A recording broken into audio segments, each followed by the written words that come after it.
या बातमीचे प्रायोजक आहेत सोलापूर का सोलरवाला, solar energy for your home and business, near KK readymade, 7 रस्ता, सोलापूर। सोलापूरचे कापड उद्योग व्यापारी जे आहे त्यांचंही वाटोळ केलेलं आहे। धर्मराज काडादी साहेब यांचा जो साखर कारखाना होता त्याचे चिमणी पाडण्याच्या प्रकरणामध्ये एकमेव जेलमध्ये जाणारा जो कार्यकर्ता आहे म्हणजे आमचे अमरदादा पाटील, ताई जरी डायरेक्टली येत नसतील तरी ताईंचं सांगणं वगैरे चालू आहे।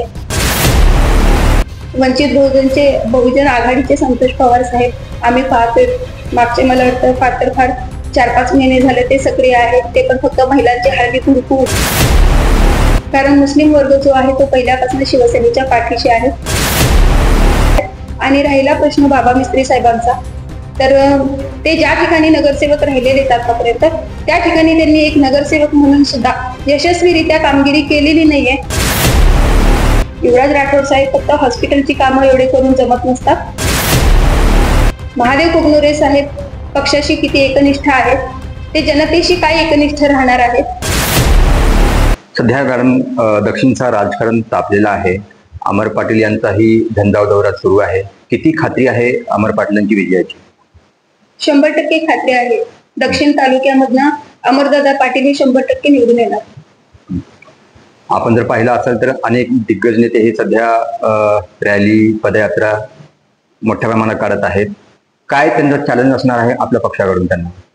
कुणी कितीही पदयात्रा काढू द्या, कितीही रॅली काढू द्या, नुसतं निवडणुकांच्या तोंडावरती पदयात्रा काढून आणि रॅली मोठ्या संख्येवर काढून देऊन घेऊन रॅली काढून त्याचा काही उपयोग होत नसतो, कारण की त्याच्यासाठी अगोदरपासूनच तळागाळात उतरून जनतेचे अडचणी सोडवाव्या लागतात, प्रश्न सोडवावे लागतात। नुसतं रॅली काढून त्यातनं काही निष्पन्न होत नसतं।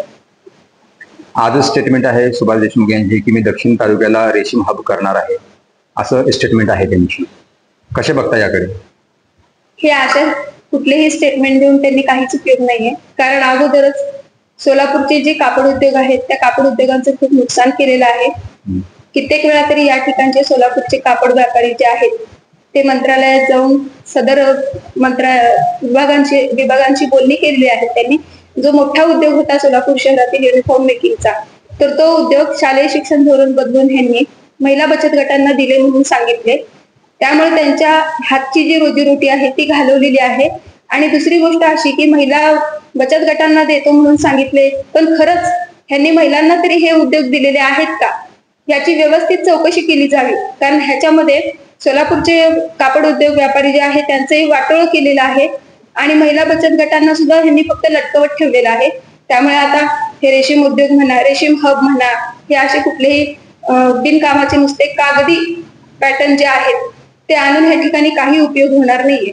ज्या ठिकाणी जात आहेत ते असे सांगतायत की महाविकास आघाडीमध्ये बिघाडी झालेली आहे आणि याचा फायदा मलाच होणार आहे आणि मी पुन्हा एकदा हॅट्रिक मारणार। काही महाविकास आघाडीमध्ये बिघाडी वगैरे झालेली नाहीये। महाविकास आघाडीचे अधिकृत उमेदवार अमरदादा पाटील हेच आहेत आणि महाविकास आघाडीकडनं अधिकृत उमेदवारी ही अमरदादा पाटील यांनाच मिळालेली आहे। आणि महाविकास आघाडीचे जे इतर पक्षातील पदाधिकारी आहेत ते सुद्धा आम्हाला चांगल्या पद्धतीने सहकार्य करीत आहेत। परवाच धर्मराज काडादी यांना दिलीप माने यांनी पाठिंबा दिला आहे, त्यामुळे दक्षिणमध्ये त्यांची ताकद वाढली असल्याची चर्चा सुरू आहे, कसे बघता याकडे? तसं ताकद वगैरे काही वाढलेली नाहीये, कारण पहिली गोष्ट म्हणजे धर्मराज काडादी साहेब यांचा जो साखर कारखाना होता त्याचे चिमणी पाडण्याच्या प्रकरणामध्ये एकमेव जेलमध्ये जाणारा जो कार्यकर्ता आहे म्हणजे आमचे अमरदादा पाटील, त्यांच्या चिमणीच्या प्रकरणामध्ये वादामध्ये आमचे अमरदादा पाटील जेलमध्ये जाऊन आलेले आहेत। हे विनाकारण त्यांनी बंडखोरी केलेली आहे आणि ह्याच्या अगोदर सुद्धा त्यांच्या अनेक ठिकाणी ग्रामीण भागामध्ये सभा उधळून लावलेल्या आहेत आणि माने साहेबांचं बोलायचं तर अगोदरच त्यांना जनतेने नाकारलेलं आहे। त्यामुळे काडादींची जी एक निगेटिव्ह बाजू ठरलेली आहे की ज्या माणसांनी त्यांना सहकार्य केलं त्यांच्यासाठी जेलमध्ये गेले, आज त्यांच्याच विरोधात ते उभा राहिलेले आहेत आणि माने साहेबांची काय ताकद आहे हे जनतेलाही माहितीये, त्यांनाही माहितीये। ह्याच्या अगोदर जनतेने मतदानाच्या माध्यमातून माने साहेबांना उत्तर व्यवस्थित दिलेलं आहे, त्यामुळे माने साहेब किती जरी ताकद लावले काडादींच्या पाठीशी तरी देखील काडादी निवडून येणारच नाही। उद्धव ठाकरे साहेबांची इथे सभा झालेली आहे, भर सभेमध्ये त्यांनी सांगितलं होतं की ताई आम्ही तुम्हाला सपोर्ट केलं, तुम्ही पण आता मैदानात उतरा अमर पाटलांच्या। अद्यापही ताई कुठल्या आपल्या पक्षामध्ये दिसल्या नाहीये, काय कारण असू शकतं? ताईंच्या मागेही भरपूर व्याप आहे. ताई जरी डायरेक्टली येत नसतील तरी ताईंचं सांगणं वगैरे चालू आहे. कार्यकर्त्यांचे पाठिंबा आम्हाला आहे. पाठिंबा देत आहेत कार्यकर्ते आम्हाला काँग्रेसचे. मनसेचे अधिकृत उमेदवार आपले महादेव कोगुंद्रे यांनी सुद्धा दक्षिणमध्ये ताकद वाढवली आहे. तो पण विजयाचा गुलाल आम्हीच उधळणार असे सांगत आहेत. तर या उमेदवाराकडे आपण कसे बघतो? असं कुणी किती दावे ठोकू द्या की गुलाल आम्हीच उधळणार म्हणून, नुसतं दावे ठोकल्याने काही होत नसतं. येणाऱ्या 23 तारखेला त्यांना कळेल गुलाल कुणाचा उधळला ते. कारण महादेव कोगनुरे साहेब पक्षाशी किती एकनिष्ठ आहेत, ते जनतेशी काय एकनिष्ठ राहणार आहेत हे जनतेने पाहिलेलं आहे. निवडणुकांच्या काळामध्ये त्यांनी शरद पवार चंद्र गटात जाऊ की काँग्रेसमध्ये जाऊ हे अशी दुहेरी भूमिका घेऊन मध्येच इकडे जातो म्हटले आणि तिकडे गेले, काँग्रेसमध्ये प्रवेश केला. 3-4 महिने काँग्रेसमध्ये राहिले ते, त्या ठिकाणी त्यांना उमेदवारी मिळाली नाही. पक्षाशी त्यांनी एकनिष्ठ राहिले नाहीयेत ते. त्यामुळे जनता त्यांच्यावर काय विश्वास ठेवणार आहे की ह्यांनी जनतेशी सुद्धा एकनिष्ठ राहतील. त्यामुळे गुलाल वगैरे उधळण्याची संधी त्यांना मिळणारच नाहीये, कारण त्यांनी कुणाशीच एकनिष्ठ राहू शकत नाही. वंचित बहुजन आघाडीचे संतोष पवार हे सुद्धा गेल्या 2 वर्षापासून दक्षिणमध्ये आपले सक्रिय आहेत आणि ते पण म्हणतायत की यावर्षीचा गुलाल वंचित बहुजन आघाडीच मिळेल, उधळेल. वंचित बहुजन आघाडीचे संतोष पवार साहेब आम्ही पाहतोय, मागचे मला वाटतं फार 4-5 महिने झाले ते सक्रिय आहेत. ते पण फक्त महिलांचे हळदी कुंकू, महिलांचे मेळावे ह्या सगळ्यामध्येच त्यांचं काम जास्तीत जास्त दिसायला लागलेलं आहे. तर फक्त महिलांसाठी हळदी कुंकू मेळावे एवढं करून भागत नसतं. त्यासाठी गोरगरीब शेतकरी जे असतात सर्वसामान्य, त्यांच्या अडीअडचणीसाठी आंदोलन करावे लागतात. त्यांच्यासाठी त्यांना न्याय मिळवून देण्यासाठी प्रयत्न करावे लागतात. सर्वसामान्य लोकांच्या अडचणी सोडवाव्या लागतात.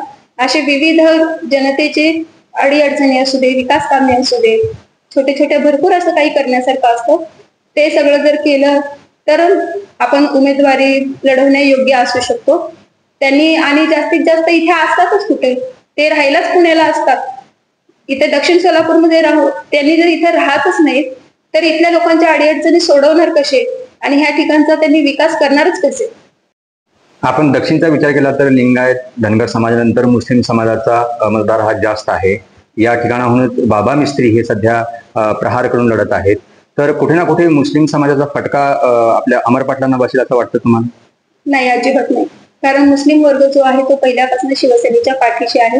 कारण आमचे उद्धव साहेब ठाकरे जे आहेत ते सर्व धर्म जातीच्या लोकांना सोबत घेऊन जाणारे आहेत आणि मोठ्या प्रमाणावरती मुस्लिम समाज पहिल्यापासूनच मुस्लिम समाजाला शिवसेनेविषयी अतिशय प्रेम आहे. शिवसेनेच्या पाठीशी ते पूर्वीपासूनच राहिलेले आहेत. आणि राहिला प्रश्न बाबा मिस्त्री साहेबांचा, तर ते ज्या ठिकाणी नगरसेवक राहिलेले आहेत आतापर्यंत त्या ठिकाणी त्यांनी एक नगरसेवक म्हणून सुद्धा यशस्वीरित्या कामगिरी केलेली नाहीये. त्यांच्या प्रभागामध्ये अनेक अडीअडचणी आहेत. रस्ते, लाईट, गटारे, ड्रेनेज, नाले अशा असंख्य अडचणी आहेत जे त्या ठिकाणी राहून ते सोडवू शकलेले नाहीत. जो माणूस एक नगरसेवक म्हणून प्रभागातील अडचणी सोडवू शकत नाही तो संपूर्ण त्या व्यक्तीला तालुक्याची जबाबदारी कशी झेपणार आहे? त्यामुळे मुस्लिम समाज वगैरे त्यांना काही पाठिंबा देणार नाही. मुस्लिम समाज हा फक्त शिवसेना आणि अमरदादा पाटील यांच्याच पाठीशी राहणार आहे आणि त्यांना सहकार्य करणार आहे. परिवर्तन विकास आघाडीचे युवराज राठोड आज त्यांनी शक्ती प्रदर्शन करत हजारो महिलांना घेऊन ते रस्त्यावर उतरले होते. तर या अपक्ष उमेदवाराकडे कशा आपण बघता?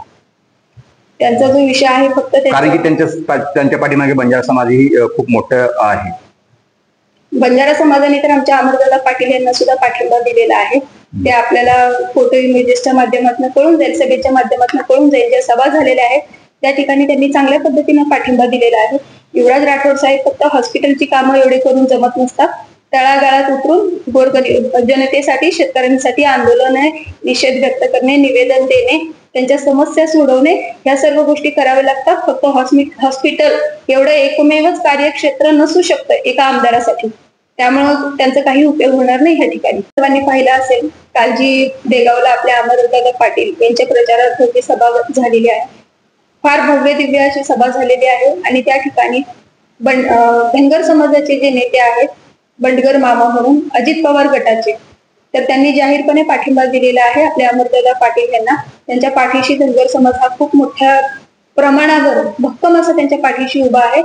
आणि ते आपल्या अमरदादांच्या पाठीशी आले याचा अर्थ संपूर्ण धनगर समाज जो आहे तो आपल्या अमरदादांच्या पाठीशी उभा राहिलेला आहे. आपण बघतोय आणि इथून पुढे आपल्याला कळणार आहे. विरोधी पक्षातील कितीतरी दिग्गज असे नेते आमच्या महाविकास आघाडीच्या पाठीशी म्हणा, आमच्या अमरदादा पाटील यांच्या पाठीशी उभा राहिलेले आहेत, जाहीरपणे पाठिंबा देत आहेत. आणि येणारा जो काळ आहे त्या काळामध्ये आपल्या सर्वांना कळून जाईल की किती मोठे मोठे विरोधी पक्षातील दिग्गज नेते हे आमच्या पाठीशी उभा राहणार आहेत. ते येत्या 20 तारखेला, येत्या 23 तारखेला आपल्याला संध्याकाळी समजून जाईल की महाविकास आघाडीचा गुलाल हा किती आनंदामध्ये, उत्साहामध्ये, जल्लोषामध्ये उधळला जाणार आहे. ते 20 तारखेला झालेल्या मतदानाच्या नंतर आपल्याला 23 तारखेच्या निकालाची जी आपण वाट पाहणार आहोत, ते 23 तारखेची जी सकाळ आहे त्या सकाळपासून जे मत मोजण्याची जी प्रक्रिया आहे ती सुरू होणार आहे. आणि संध्याकाळपर्यंत आपल्याला कळून जाईल की अमरदादा पाटील यांचा गुलाल संध्याकाळी तयार झालेला असणार आहे आणि तो किती आनंदात, उत्साहात आणि जल्लोषामध्ये उधळला जाणार आहे. ते 100% अमरदादा पाटील हेच विजयी होणार आहेत. महाविकास आघाडीचे उमेदवार अमरदादा पाटील यांनाच जनता न्याय देणार आहे.